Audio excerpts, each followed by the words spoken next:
जैसा कि आप लोग जानते हैं कि स्वीडन में कुरान जलाया गया तकरीबन 2-2.5 हफ्ते पहले। उसके बाद पूरे आलम इस्लाम में प्रोटेस्ट किए गए, स्वीडन के बॉयकॉट करने की बातें की गई। मुसलमानों ने स्वीडन के झंडे को जलाया, उसको टॉयलेट में बनाया जिसके ऊपर क्रॉस बना हुआ है। तो ठीक है, फेयर इनफ, उन्होंने ये काम किया। फिर उसके बाद उस बंदे ने, सलमान मोमिका, जो इराकी था, रेफ्यूजी है, स्वीडन में रहता है, उसने फिर अभी 2 दिन पहले उसने फिर से ये काम दोबारा कर दिया, क्योंकि उसने देख लिया कि मुसलमानों को तपाना तो बड़ा आसान काम है। एक हल्की सी शरारत कर दो यहाँ पे पूरी दुनिया में। और जो लोग अटेंशन सीकर होते हैं उनके लिए कितना आसान काम है कि लोग कहाँ कहाँ पे लोग अपनी जानों को खतरे में डालते हैं, सेल्फियां लेते हैं खतरनाक जगहों पे ताकि उनको अटेंशन मिले। यहाँ पर एक काम है, आप कुरान शरीफ को जला दो तो पूरी दुनिया की खबरें बन जाती हैं। तो ये मुसलमानों की नाचाकी है, बेवकूफ़ी है, हमाकत है कि ये किस तरह नॉन इश्यूज को इतना बड़ा इशू बना देते हैं। हालांकि एथियस्ट रिपब्लिक एक पेज है जहां पर पिछले 3 साल से फुल गुस्ताखाना कार्टून्स बन रहे हैं। एथियस्ट रिपब्लिक के 3 मिलियन फेसबुक के ऊपर फॉलोअर्स हैं और वो उसमें किसी रिलीजन को नहीं छोड़ते। कृष्णा, जीसस, हजरत मोहम्मद, हर एक को उनके गंदे कार्टून्स बनाते हैं। लेकिन मुसलमानों को चूंकि भड़काया नहीं जाता, इसलिए वो खबर नहीं बनती, इसलिए वो काम ठीक है। इसका मतलब दुनिया में ये काम हो रहे हैं, आपकी छलांगे मारने से कुछ नहीं होना। तो बहरहाल उसके नतीजे में क्या हुआ, जब दूसरी दफा उसने किया तो इराक में उन्होंने स्वीडन की एम्बेसी को जला दिया। मुसलमानों ने खूब तोड़फोड़ की और खूब शोर शराबा किया। लेकिन मैंने अपनी जो आखिरी वीडियो डाली थी उसमें ये बताया था कि ये काम रुक जाएगा। ऑब्वियसली नहीं रुकेगा और ये काम मजीद होगा और ज्यादा होगा। लेकिन आगे जाने से पहले इस वीडियो को ज्यादा से ज्यादा लाइक करें, शेयर करें, सब्सक्राइब करें। अगर इस चैनल को सपोर्ट करना चाहते हैं तो patreon.com/xmuslim पे जाकर पेट्रन भी बन सकते हैं या फिर सुपर थैंक्स के बटन को दबा सकते हैं। तो जैसा मैंने बताया था कि ये काम बढ़ता जाएगा और मजीद होगा, इसका कोई आखिर नहीं निकलेगा। आप 21वीं सदी में वेस्ट को तंग नहीं कर सकते कि भाई आप फ्रीडम ऑफ एक्सप्रेशन के ऊपर कदरन लगाए। ये वो चीज है कि जो प्लेन साइट में रखी जाती है। जैसे फॉर एग्जांपल इंग्लैंड में स्पीकर्स कॉर्नर उन्होंने बनाया कि जो बोलना है आपने हुकूमत के खिलाफ बोलते जाओ, कुछ नहीं होता। और देखें, वो जब से वो स्पीकर्स कॉर्नर बना है उसको सैकड़ों साल हो गए हैं, कोई हुकूमत के तख्ते नहीं उल्टे। वाई? क्योंकि ये चीज़ें अलाउ की जाती हैं और लेकिन खुद ब खुद इस चीज़ का इंतजार किया जाता है कि ये फिजल आउट हो जाए। तो जैसा मैं आपको वार्न करता चला आ रहा था कि ये काम मजीद होगा, बढ़ता चला जाएगा। तो कल डेनमार्क में डेनिश पेट्रियट्स नाम के जो फार राइट के सफ़ेद फार्म सुप्रेमेसिस्ट हैं, उन्होंने भी कुरान शरीफ को जला दिया। और उसके नतीजे में क्या हुआ, ये वीडियो देखिए, ये वीडियोस आ रहे हैं, क्लिप्स आ रहे हैं, कि इराक में उन्होंने फिर से अब डेनिश एम्बेसी के ऊपर धावा बोल दिया।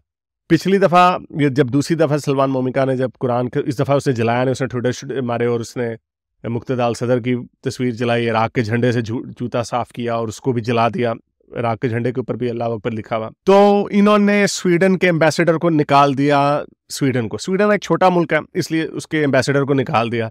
ईरान ने भी निकाल दिया, 2 मुसलमान मुल्कों ने निकाल दिया। अब डेनमार्क में भी ये काम हो गया है, क्योंकि इसकी इजाज़त पूरी वेस्टर्न वर्ल्ड में है।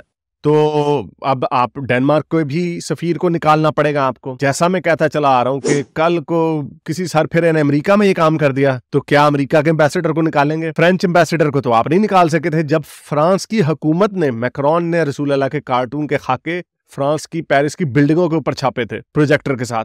तो आप वो तो निकाल नहीं सके। पूरा लाहौर और गुजरांवाला और फैसलाबाद जलता रहा।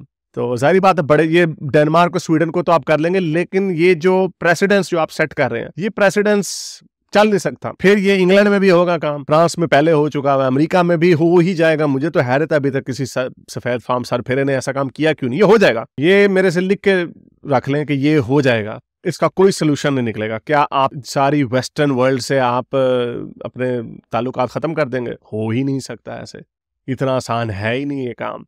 तो इसका सोल्यूशन एक ही है जो मैं हमेशा से बताता चला आ रहा हूं कि इस तरह के इवेंट्स को आप इग्नोर करें। कोई भी, अभी जैसे स्वीडन के उन्होंने क्रॉस को, झंडे को टॉयलेट में लगाया, किसी ने कोई चूं छड़ा भी नहीं की। बिकॉज क्यों? एक दफा खबर बनी, खत्म हो गई बात। यही काम जो एक दफा हुआ और होना था, ये जो दूसरी दफा उसने किया सलमान मोमिका ने 2 हफ्ते बाद, तो वो उसने नहीं करना था कि पहली दफा कोई रिएक्शन ना मिलता। और अब ये इन्होंने डेनिश पेट्रियट्स ने भी ये काम कर दिया। और अब ये जो हुआ है, और अगर इससे सफारती ताल्लुकात कैंसिल होते हैं तो उसके नतीजे में क्या होगा कि ये फिर से होगा।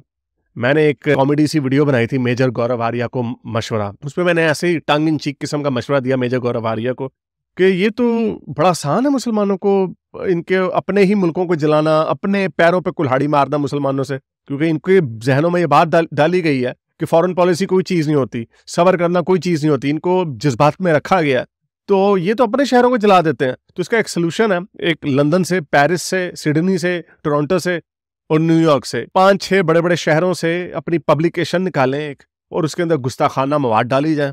हर महीने गुस्ताखाना मवाद डाल दें। ये इतने बेवकूफ़ हैं कि ये हर महीने अपने मुल्कों को जला देंगे, हर महीने डिमांड करेंगे कि एम्बेसडर्स को निकाला जाए। ये खुद ही अपने आप को मजीद आइसोलेट कर देंगे, पहले ही बड़े बैकवर्ड है, मजीद बैकवर्ड हो जाएंगे। या दूसरे ऑप्शन इसकी ये निकलेगी कि ये डिसेंसिटाइज हो जाएंगे।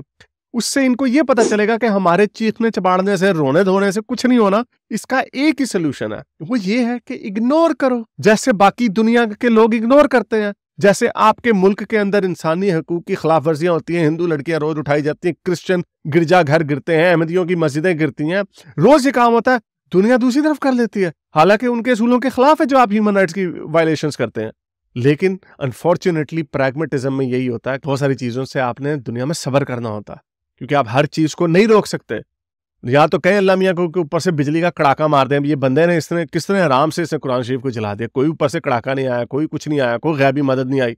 कुरान में तो लिखा हुआ है एंजल्स भी आ जाएंगे, फरिश्ते भी आ जाएंगे काफरों से लड़ने के लिए तुम्हारे लिए। यहाँ पर तो कुछ नहीं होता, कहानियां सारी बोंगियां बनाई हुई हैं, लेकिन लोगों को बेवकूफ बनाया हुआ है, और ये आपस में अपने पैरों पे कुल्हाड़ियां मारते हैं। पाकिस्तान ना हो तो इराक हो। इस दफा मुझे हैरत है कि इराक में ये क्यों हुआ, क्योंकि इस दफा उन्होंने उससे क्यों लिया जिसने स्वीडन में काम किया। ये सफेद फार्म गोरे हैं, शिद्दत पसंद राइट विंग एक्सट्रीमिस्ट हैं, ये इन्होंने कुरान शरीफ को जलाया और इन्होंने साथ इराक के झंडे को भी जलाया, क्योंकि उन्होंने देखा है इतनी ज्यादा हमें वो पजीराई मिल गई, इतनी वर्ल्ड न्यूज बन गई, तो चलें जी थोड़ी सी और शरारत करते हैं। ये शरारत नहीं रुकने वाली। यूएनओ में आपने करारदाद पास कराने की कोशिश की, सारे वेस्टर्न मुल्कों ने कह दिया कि हम अपने मुल्क से कुरान, बाइबल, गीता को जलाने की जो इजाजत है वो वापस नहीं लेंगे। ये नहीं होना, ये कभी भी नहीं हो सकता। तो मुसलमानों को अपने रवैये बदलने पड़ेंगे। उम्मीद करता हूँ आज की वीडियो आपको पसंद आई होगी। इसको ज्यादा से ज्यादा लाइक करें, शेयर करें, सब्सक्राइब करें। अगर इस चैनल को सपोर्ट करना चाहते हैं तो patreon.com/xmuslim पर जाकर पेट्रन भी बन सकते हैं, या फिर अगर वो नहीं कर सकते तो सुपर थैंक्स के बटन को दबा ही सकते हैं। अब तक के लिए इतना ही, अगली वीडियो तक साइंस हाफिज। अगर आपको मेरी ये वीडियो अच्छी लगी तो मेरे चैनल के मेंबर बनिए, पेट्रन बनिए, या फिर आप मुझे बाय मी या कॉफी में भी सपोर्ट कर सकते हैं।